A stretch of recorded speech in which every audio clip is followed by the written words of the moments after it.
Hello everybody and welcome back to World of Warships Legends. My name is Spartan Elite 43 and tonight we are back in the Georgia, but this one is actually a replay sent in by a fellow creator, GauzyDom.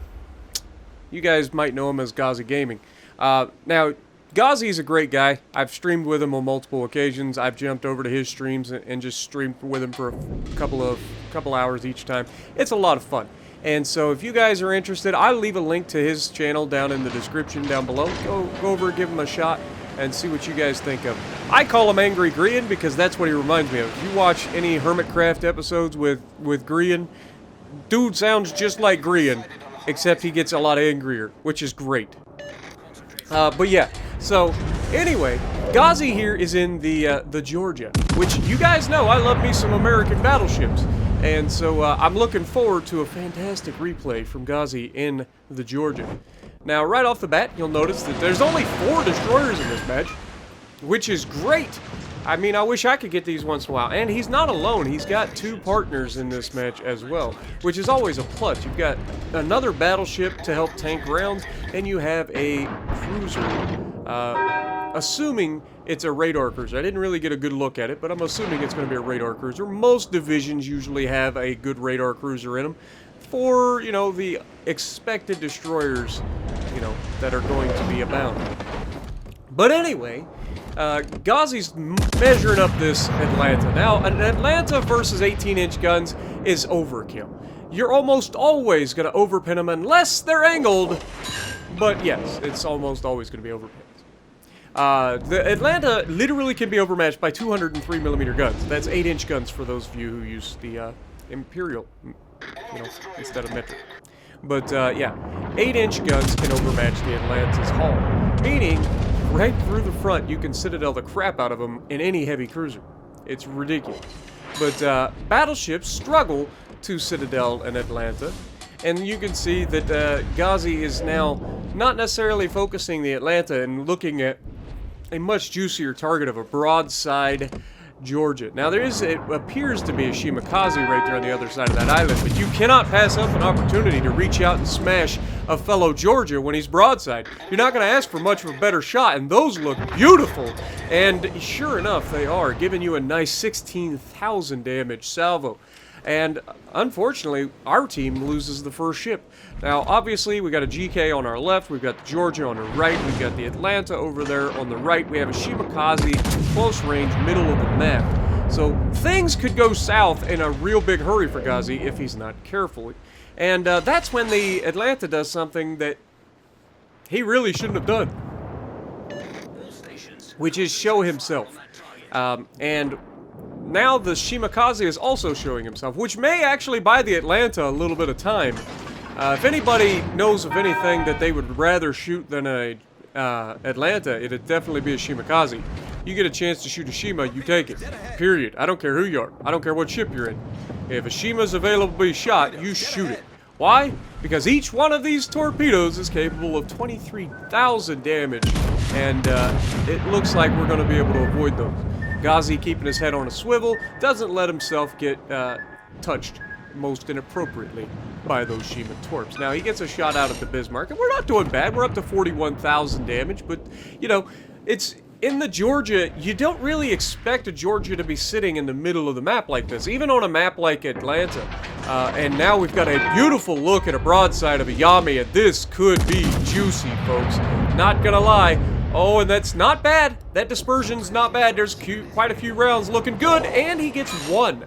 How is it only 1? I mean, those rounds were touchy.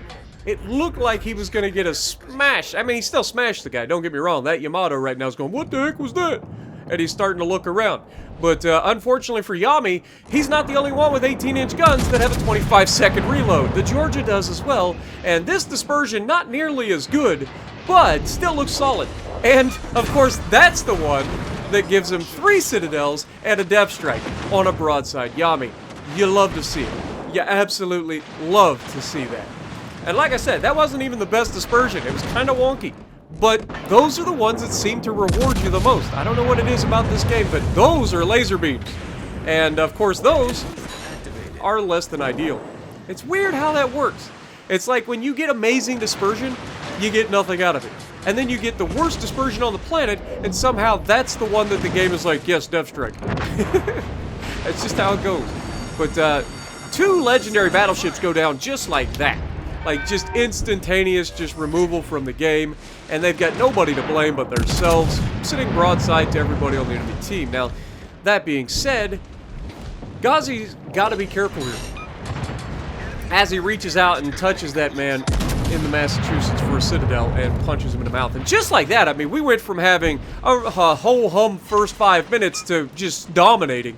146,000 damage, and there are plenty of ships to continue to shoot at as Massachusetts starts to go bow in. Now, we're obviously being shot at by the Georgia behind us, who took offense to us shooting him at the beginning. And you can see Gauzy's recognizing the guy's not long for this world. Can he help finish the guy off? It looks like he's going to take the shot. He aims up. He's got one shot with the rear turret of justice. Is it going to be enough? All he has to do is hit that superstructure, and that man is dead. And he nails it, getting his high caliber and getting his second kill of the game. And he's at 148,000 damage. Now, Massachusetts makes a stupid decision to go full broadside in front of a freaking Georgia at point-blank range. I don't care how good your turning is, it ain't good enough, sunshine. You're about to go back to port, and I don't care who you are. Wait for it. You love calling your shots, don't you? You absolutely love it. Georgia does not care who it shoots at. If they're broadside like that, you're going to have a real bad time, especially other battleships. These 18-inch guns have a fantastic penetration, and they're relatively accurate.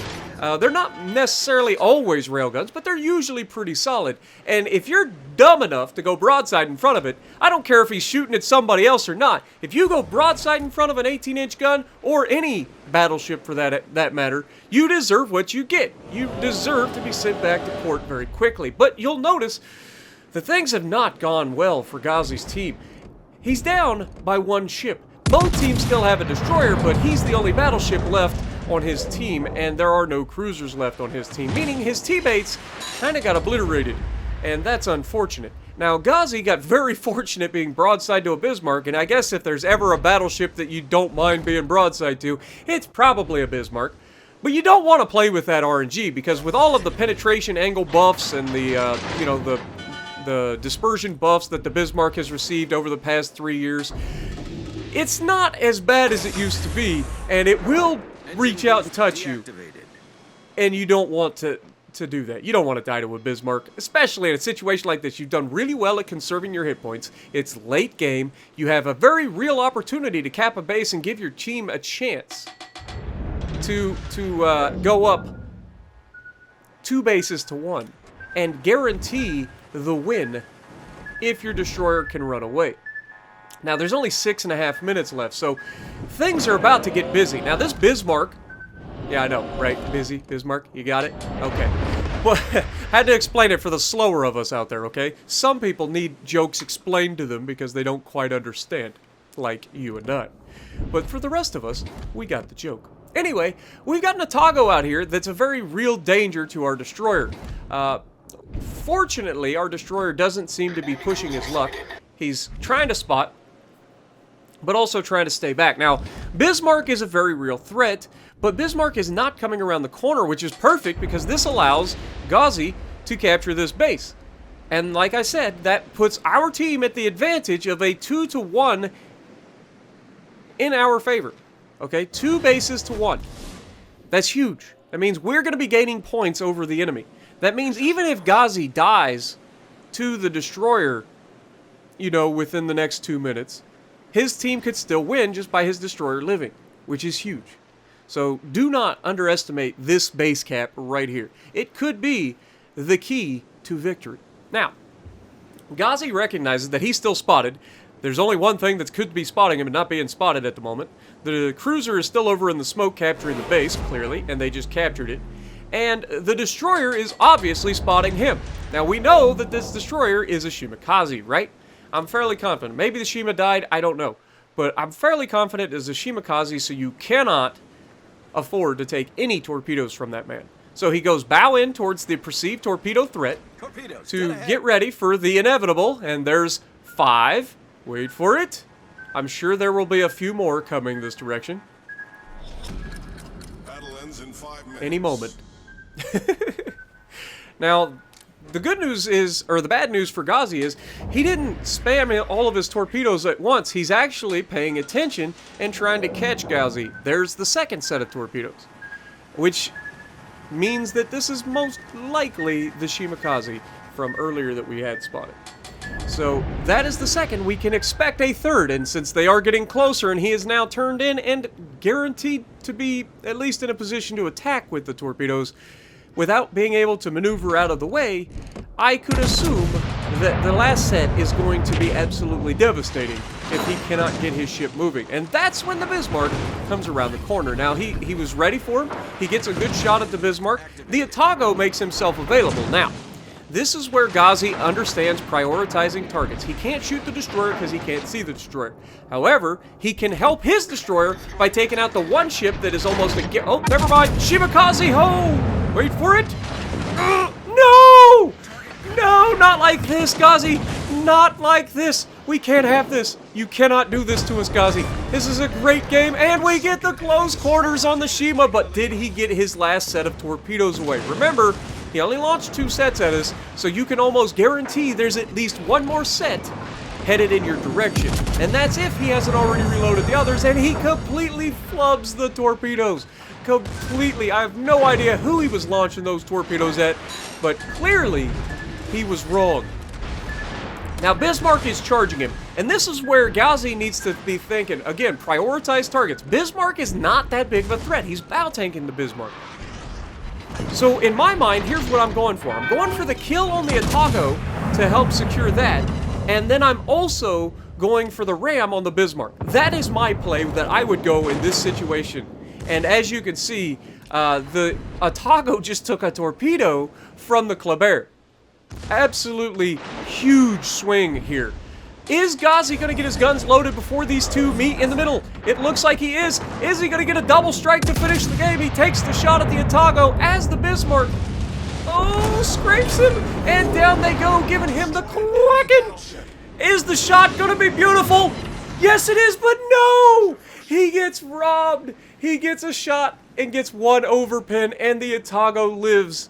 But that was a fantastic game from Gauzy. And once again, guys, if you have not seen his channel, I will leave a link in the description down below. As the Kleber wins a gunfight with the Atago to finish this game. What a crazy ending. What a crazy match. Hopefully you guys enjoyed this one as much as I did. A ridiculous game in a beautiful ship. 230,000 damage, 5 kills, Kraken Unleashed, High Cow, Dev Strike, Confederate, and a close quarters to go with it. For good measures, of course. So if you like what we're doing, punch the like button, leave a comment below, subscribe to the channel if you haven't already, and as always, I will see you in the next video.